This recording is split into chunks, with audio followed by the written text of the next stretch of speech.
storm warning for north central Chickasaw County in northeastern Mississippi, southeastern Union County in northeastern Mississippi, eastern Pontotoc County in northeastern Mississippi, northwestern Itawamba County in northeastern Mississippi, Lee County in northeastern Mississippi, southwestern Francis County in northeastern Mississippi, until 5:45 p.m. Central Daylight Time.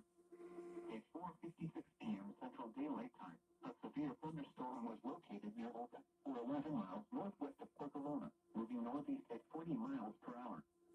Hazard, 60 miles per hour wind gusts and quarter-sized hail. Source, radar indicated. Impact, hail damage to vehicles is expected. Expect wind damage to roofs, siding, and trees.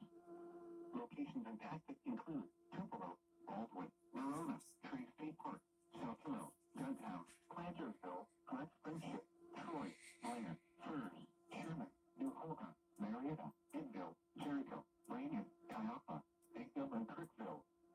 A tornado watch remains in effect until 7 p.m. Central Daylight Time for northeastern Mississippi. A tornado watch also remains in effect